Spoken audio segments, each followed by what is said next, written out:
बिहार की राजनीति में चिराग पासवान की पार्टी के एक पोस्टर से सरगर्मी शुरू हो गई है। चर्चा है कि चिराग पासवान बिहार विधानसभा चुनाव लड़ सकते हैं।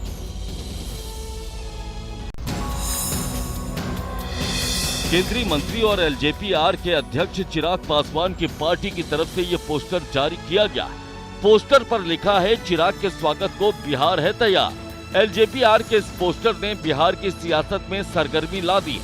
चिराग की पार्टी के बड़े बड़े नेता इस पोस्टर को अपने सोशल मीडिया हैंडल से पोस्ट कर रहे हैं। चर्चा है कि चिराग पासवान बिहार विधानसभा का चुनाव लड़ सकते हैं। चिराग कह चुके हैं कि वो केंद्र में ज्यादा नहीं रहना चाहते, बिहार उनको बुला रहा है। इस बयान के बाद अटकलों का दौर शुरू हो गया है। सूत्रों के मुताबिक एलजेपी-आर की युवा इकाई की ओर से जल्द ही चिराग से विधानसभा चुनाव लड़ने का औपचारिक आग्रह किया जाएगा। संगठन की तरफ से प्रस्ताव पारित कर उसे राष्ट्रीय अध्यक्ष को भेजा जाएगा।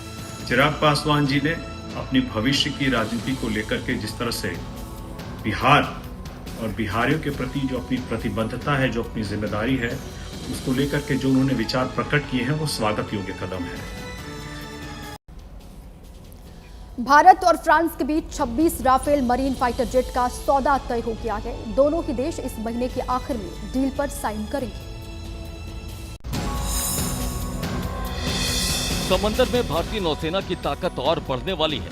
जल्द ही भारतीय नौसेना को राफेल फाइटर जेट का मरीन वर्जन मिलेगा। इसे लेकर फ्रांस के साथ सौदा तय हो गया।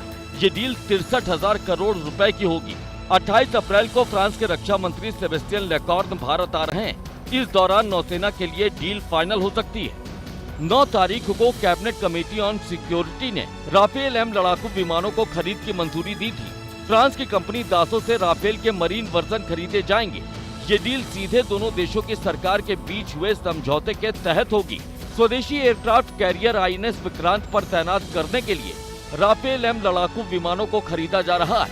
जून 2024 में जब पीएम मोदी फ्रांस के आधिकारिक दौरे पर गए थे, तब इस सौदे को हरी झंडी दी गई थी। तभी से भारत के रक्षा मंत्रालय की कॉस्ट निगोशिएशन कमेटी और फ्रांस का एक उच्च स्तरीय प्रतिनिधिमंडल राफेल एम सौदे को लेकर कई दौर की चर्चा कर चुका है।